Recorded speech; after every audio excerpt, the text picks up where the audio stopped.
आकाशवाणी लखनऊ से प्रस्तुत हैं प्रादेशिक समाचार।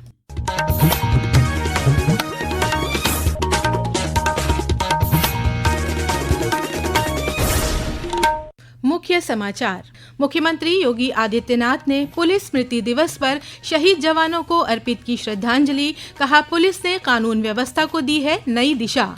मुख्यमंत्री ने पंजाब के बाढ़ प्रभावित किसानों के लिए बीज सहायता के वाहनों को किया रवाना। कहा, देश की खाद्यान्न आत्मनिर्भरता में उत्तर प्रदेश निभा रहा है महत्वपूर्ण भूमिका।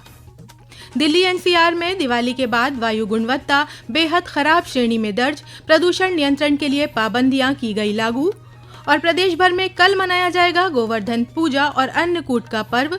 मथुरा सहित पूरे ब्रज क्षेत्र में श्रद्धालुओं की सुरक्षा और सुविधा के लिए किए जा रहे हैं विशेष प्रबंध।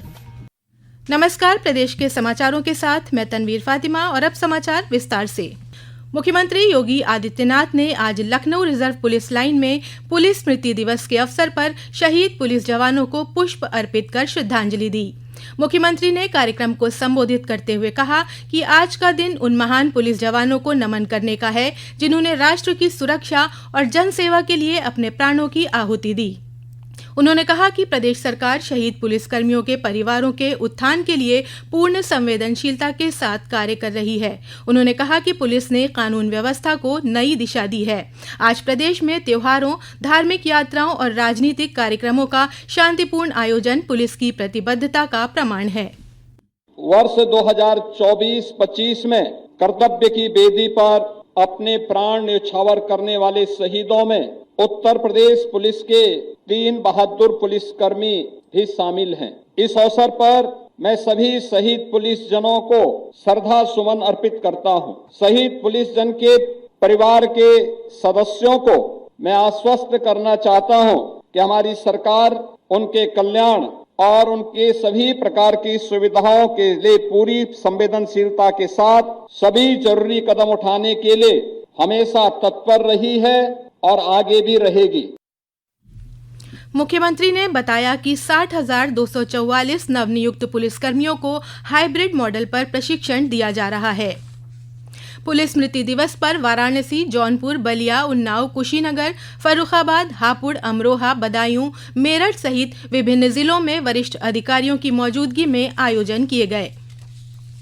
मुख्यमंत्री योगी आदित्यनाथ ने आज कृषि विभाग एवं उत्तर प्रदेश बीज विकास निगम द्वारा पंजाब के बाढ़ प्रभावित किसानों की बीज सहायता के लिए वाहनों को फ्लैग ऑफ कर रवाना किया। इस मौके पर मुख्यमंत्री ने संवेदना व्यक्त करते हुए कहा कि भारी बारिश और बाढ़ से उत्पन्न विषम परिस्थिति में उत्तर प्रदेश सरकार पंजाब के किसानों के साथ पूरी प्रतिबद्धता के साथ खड़ी है। मुख्यमंत्री ने कहा कि देश की खाद्यान्न आत्मनिर्भरता में उत्तर प्रदेश आज महत्वपूर्ण भूमिका का निर्वहन भी कर रहा है। बीज निगम अपने प्रयासों से किसानों को समृद्ध बनाने में सहयोग कर रहा है। अगर अन्नदाता किसान को अच्छी प्रजाति के बीज समय पर मिले तो एक सामान्य अन्नदाता किसान भी अपनी खेती में एवरेज से अधिक उत्पादन प्राप्त कर सकता है। और यह उत्तर प्रदेश के अंदर बीज और विकास निगम ने इस कार्यक्रम को सफलतापूर्वक आगे बढ़ा करके उत्तर प्रदेश को खाद्यान्न उत्पादन में आत्मनिर्भर बनाने में सफलता प्राप्त की। वहीं गोरखपुर में मुख्यमंत्री योगी आदित्यनाथ गोरखनाथ मंदिर के सरोवर पर एक दिया शहीदों के नाम कार्यक्रम में शामिल हुए। उन्होंने रंगोली के ऊपर रखे दिए को जलाकर शहीदों को याद किया। इसके बाद लोगों ने भी दीपोत्सव कार्यक्रम में दिए जलाए। दिल्ली एनसीआर में दिवाली के बाद वायु गुणवत्ता चिंताजनक स्तर पर पहुंच गई है। केंद्रीय प्रदूषण नियंत्रण बोर्ड द्वारा जारी आंकड़ों के अनुसार आज सुबह नोएडा और गाजियाबाद शहरों की हवा बेहद खराब श्रेणी में दर्ज की गई। हवा में सबसे ज्यादा खतरनाक प्रदूषण तत्व PM 2.5 बना हुआ है, जिसके कारण लोगों को स्वास्थ्य संबंधी गंभीर परेशानियों का सामना करना पड़ सकता है। एक रिपोर्ट। दिवाली की रात आतिशबाजी और मौसमी परिस्थितियों के कारण नोएडा में वायु गुणवत्ता गंभीर स्तर पर पहुंच गई। कई क्षेत्रों में AQI 372 के ऊपर दर्ज किया गया। स्थिति इतनी खराब रही कि नोएडा के सभी 4 मॉनिटरिंग स्टेशनों पर हवा की गुणवत्ता चिंताजनक स्तर पर दर्ज की गई। वायु गुणवत्ता प्रबंधन आयोग ने एक दिन पहले ही दिल्ली एनसीआर में ग्रेप के दूसरे चरण की प्रतिबंधात्मक कार्रवाई को लागू कर दिया है। पाबंदियों का दायरा लगातार बढ़ाया जा रहा है। बुधवार की सुबह के लिए भी हल्के से मध्यम कोहरे या स्मॉग की चेतावनी जारी की गई है। विशाल धर दुबे, आकाशवाणी समाचार, गौतम बुद्ध नगर। प्रधानमंत्री नरेंद्र मोदी द्वारा घोषित जीएसटी बचत उत्सव समाज के हर वर्ग को लाभ पहुंचा रहा है। आज हम देश के ऑटोमोबाइल क्षेत्र को मजबूत बनाने में जीएसटी सुधारों के प्रभाव पर चर्चा कर रहे हैं। नए जीएसटी सुधारों के तहत सरकार ने ऑटोमोबाइल क्षेत्र के लिए महत्वपूर्ण कर राहत की घोषणा की है। नए कर ढांचे के तहत 1800 सीसी से कम इंजन क्षमता वाले ट्रैक्टर पर 5% और 1800 सीसी से अधिक इंजन की क्षमता वाले ट्रैक्टर पर 18% कर लग रहा है। बस, ट्रक और डिलीवरी वैन सहित वाणिज्यिक मालवाहक वाहनों पर लगने वाले वस्तु और सेवा कर को 18% कर दिया गया है। साथ ही बाइक और छोटी कारों पर कर की दर में 10% की कमी की गई है। नई जीएसटी युक्तिकरण से लॉजिस्टिक्स लागत कम हो रही है और निर्यात में सुधार हो रहा है। ऋषु के साथ दृष्टि पुनियानी, आकाशवाणी समाचार, दिल्ली। ये समाचार आप आकाशवाणी लखनऊ से सुन रहे हैं। ताज़ा समाचार जानने के लिए आप हमारी वेबसाइट newsonair.gov.in पर लॉगिन कर सकते हैं। इसके साथ ही आप प्रादेशिक समाचारों का ये बुलेटिन हमारे YouTube channel news on AIR Lucknow पर भी सुन सकते हैं।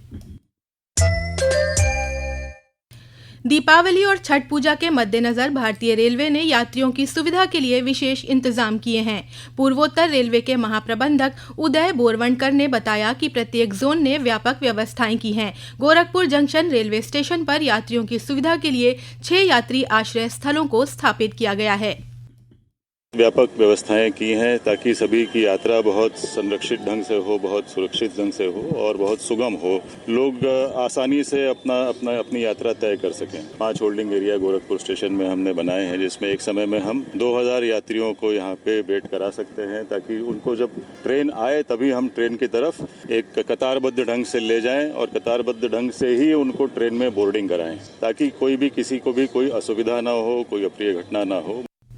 प्रदेश भर में कल गोवर्धन पूजा और अन्नकूट महोत्सव मनाया जाएगा। मथुरा सहित पूरे ब्रज क्षेत्र में श्रद्धालुओं की भारी भीड़ को देखते हुए प्रशासन और पुलिस द्वारा विशेष प्रबंध किए जा रहे हैं। एक रिपोर्ट।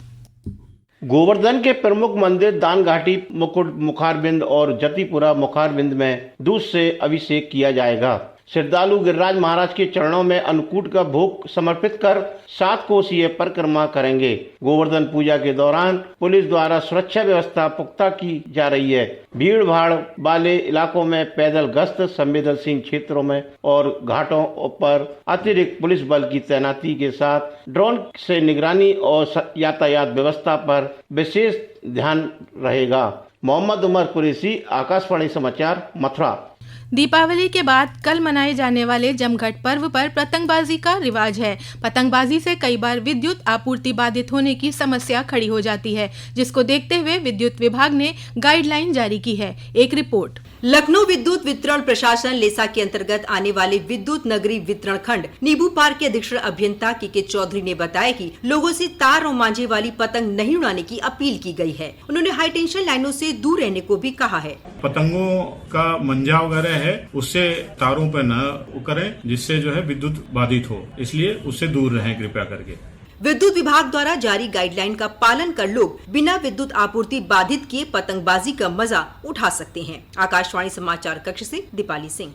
अयोध्या में दीपावली के दूसरे दिन भी आज श्रद्धालुओं की भारी भीड़ हनुमानगढ़ी और श्री राम जन्मभूमि मंदिर में उमड़ रही है। लगभग 3 से 4 लाख श्रद्धालुओं ने श्री राम लला के दर्शन किए। अयोध्या में भक्तिभाव और उल्लास का अद्भुत संगम दिख रहा है। प्रशासन द्वारा श्रद्धालुओं की सुरक्षा और सुविधा के लिए विशेष इंतजाम किए गए हैं। मुरादाबाद और रामपुर में आज भगवान महावीर का 2551वां निर्वाण महोत्सव अत्यंत भक्ति भाव के साथ मनाया गया। इस अवसर पर जैन मंदिरों में विशेष अभिषेक, पूजन किया गया और लाडू चढ़ाए गए। और अंत में मुख्य समाचार एक बार फिर। मुख्यमंत्री योगी आदित्यनाथ ने पुलिस स्मृति दिवस पर शहीद जवानों को अर्पित की श्रद्धांजलि। कहा, पुलिस ने कानून व्यवस्था को दी है नई दिशा।